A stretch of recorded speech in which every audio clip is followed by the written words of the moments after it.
today, bringing you another video. Now, quick disclaimer for those of you that came and clicked on this video and are visiting the channel today to find like an action-packed vlog or vlog in general. This video isn't gonna be like that. Now, obviously you guys can see I started this vlog out in the car. We're currently in the Camry and that's not something I typically do. Just by reading the title and looking at the thumbnail, you guys know that we are gonna be talking about the Vortex Supercharger that I just recently got for my 1999 Mustang GT. And honestly, I know the main question is, when am I putting it on? And that's exactly why I'm making this video today and, you know, not making it into an action-packed, you know, fun vlog, because I feel like we just have to be on the same page, especially with something as big as a supercharger install. So as I said, I'm in the Camry. I'm actually heading to my dad's house, and I'm heading there for one reason and one reason only, and that is, you know, to film with Blue. So as soon as we get there, I'll pick this right back up. And we are pulling up right now.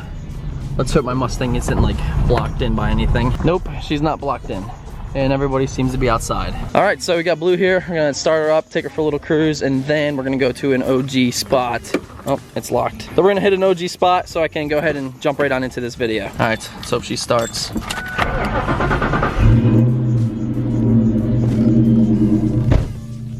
All right, man.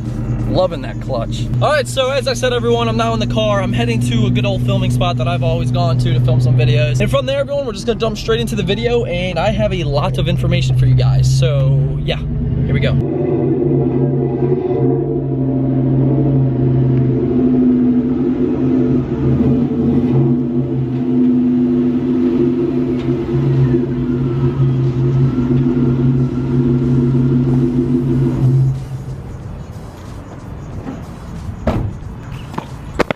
Alright, we made it. Okay, so for you OG DBP squad members, you know exactly where we are. A lot of videos have gone down here, and if you haven't seen me at this spot before, what are you doing? Anyways, guys, I am here because I have a lot to talk about when it comes to the car and, you know, the whole process of putting on the Vortex Supercharger.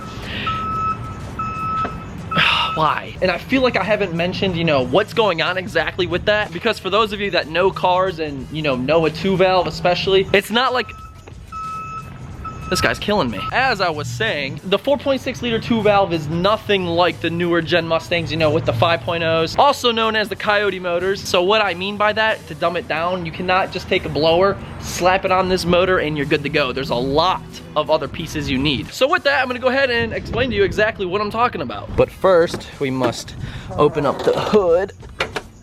And then, all right, so, very, very dirty 4.6 right here. But I promise this will soon be cleaned up and it's gonna look pretty damn good. All right, everyone, so obviously right now you are looking at the engine bay of my 1999 Mustang GT. And as I said before, this is a 4.6 liter 2-valve. These motors don't have that much spunk to them, but they're not super bad. I will repeat, they're not horrible compared to some of the other cars out in this year. But as I mentioned, I bought a Vortex V3 SI supercharger for this car to, you know, spice it up a little bit. So right out the gate, when you put the Vortex supercharger in, it typically sits right here on the left side of the alternator. So that would be step number 1, is to bolt down the actual head unit. Jumping onto the step number 2, this cold air intake will be removed along with this stock throttle body. When I go ahead and supercharge this car, I want to do absolutely everything correct, and I want new shit in the car, so, you know, I have nothing to worry about. And with the throttle body, I am also going to be replacing all the coil packs with brand new coil packs. And along with the coil packs, we're going to get some brand new spark plugs that are meant for boost. And yes, there is such thing as a spark plug that's meant for boost. And right here by the coil packs, you can obviously see we have a fuel rail. So with the fuel rail, we are indeed going to have to upgrade our fuel system. So that means bigger injectors and a brand new fuel pump. And before I forget, there are actually 2 more things I need for the head unit alone. Well, I don't necessarily need this part, but with the head unit, I am going to be running an Anderson's power pipe. Now, what an Anderson's power pipe is, I'm going to go more information on that once I get it, but I'll put it in a nutshell for you guys. But with the Anderson's power pipe, it replaces the OEM Vortex intake, and, you know, essentially it gives you more PSI boost. And it is a proven fact, so that's exactly why I'm doing it. Speaking about boost, many of you guys might not know this, but when I did order my Vortex kit, I actually told them I wanted a pulley that will produce about 7 to 8 pounds of boost,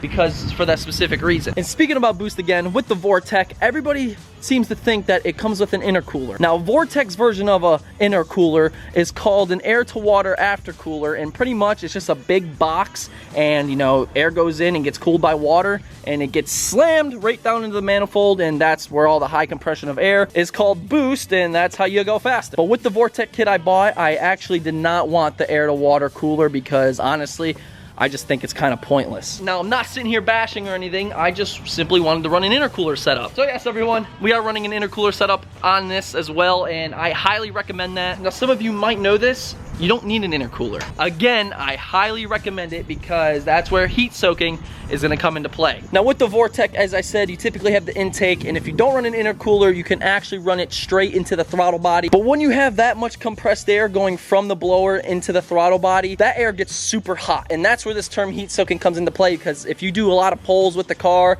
or if you do one pull with the car and it's a really extremely hot day, you'll lose a bunch of timing with the car and it'll almost feel like it's not even boosted. So we are definitely gonna avoid that because, you know, if you cool down your air while it's a boosted 4.6 and, you know, obviously it's completely stock, you have the best chance of maintaining this motor and, you know, it running totally fine with boost. But yes, as I said, guys, I did want to run about 7 to 8 pounds of boost, which should put me near 400 horsepower to the wheels. And let's be honest, that's a huge step up from a naturally aspirated 4.6. And my main goal with this car isn't to make it super fast. That's what the Coyote is going to be for as soon as I'm done boosting this. Damn it, did I really just tell you guys that? Anyways, that's not what this car is for. This car is mainly for show, obviously the bags. And then, you know, after the bags, I asked myself, how exactly do you make a show car even better? You put boost on it. So everyone, that's exactly where I'm at with this. And now you guys know you can't just slap a blower on it, put it right there, and you're good to go. It takes a lot more than what you guys think. So we have a fuel system, coil packs, spark plugs. We're doing a new throttle body, doing a full intercooler that we have to fabricate. And not to mention, we have to take it to the tuner. And my buddy Kevin over at Flim Flam is actually sponsoring the build. So, you know, we have to kind of work on his time. And honestly, what I'm doing now is I'm buying each piece, getting each piece. And once I have all the pieces necessary, we're just gonna crank this out and literally have it done in about a week. You know, putting the blower on is the easy part. It's getting it dialed in, getting it tuned, and making sure you have the supporting mods so you don't go fucking something up. And trust me, this is my second motor. I know better than the rush shit. So for those of you that are gonna be super impatient with me and, you know, get kind of butthurt that I'm not slapping the blower on this weekend and getting it done, at the end of the day, this car is mine and I'm not rich, so I can't just go out and buy, you know, $3,000 worth of pieces right away. And you know what, really quick before I do forget, I wanna talk a little bit about the intercooler. So for those of you that are looking to, you know, put a Vortex supercharger on your car, and it's typically only the Vortex, because I believe Paxton superchargers come with an intercooler, and same with Pro Chargers, they come with the intercooler. Now, if you're gonna run like some sort of twin screw, I'm not exactly sure how those work, but you know, we're working off of like a belt driven turbo. It's not a turbo, but that's kind of what it is. It's belt driven air. Yeah, kind of like a turbo. But turbos don't have a belt. It's you guys get what I'm saying. So when we're talking about the intercooler, they actually sell a kit and it's called CX Racing Intercooler for 1994 through 2004 Mustang GTs. Now with this intercooler, it's set up for recirculating. Now when I say recirculating, it might not make a ton of sense to you guys. Now with a recirculating blow-off valve on a supercharger, I'm not speaking for turbos, strictly belt-driven superchargers such as the one I got. With the recirculating blow-off valve, that's what gives it that flutter sound.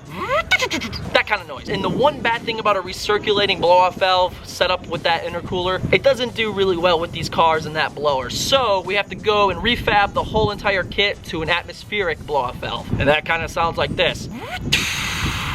Atmospheric. All the air is released into the atmosphere. Recirculating, that's where the flutter comes in because air is being recirculated back into the system.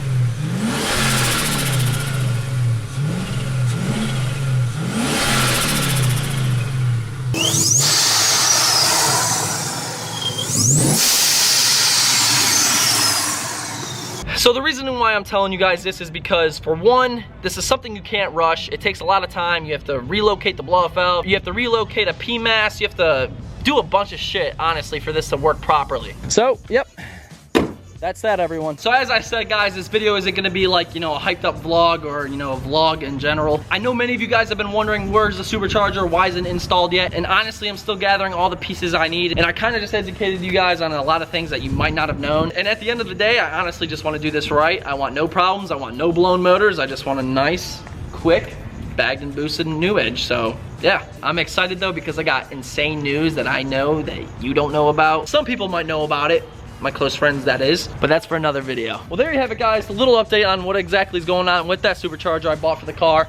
Now you guys know, we should be on the same page, and if I didn't answer all your guys' questions, please feel free, drop a comment down below in the comment section, and I will answer them if, you know, they're realistic questions. And no, I'm not telling you what kind of 5.0 I'm getting. Mind your own business. Just know you guys ain't ready. Just know. Anyways, guys, that's gonna be today's video. Hope you guys understand why I had to make this, and yeah, just gotta keep you guys in the loop. So with that, if you guys enjoyed, make sure you drop a like, drop a comment, any questions or concerns. If you wanna say what's up, That's cool too. And today's DBP vlog shout out is going out to 5 Point Outlaw, and oh my god, that thing is absolutely gorgeous, man. Make sure you guys go check him out on Instagram. And if any of you guys want a chance to win a shout out on the vlogs, make sure you follow me on Instagram at DerekBaranProductions and use hashtag DBP Squad on all your posts. As you guys know, every time I film a video such as this one, I go to the hashtag on Instagram, I see who freaking used it, and boom, shout out. Make sure you guys go do it.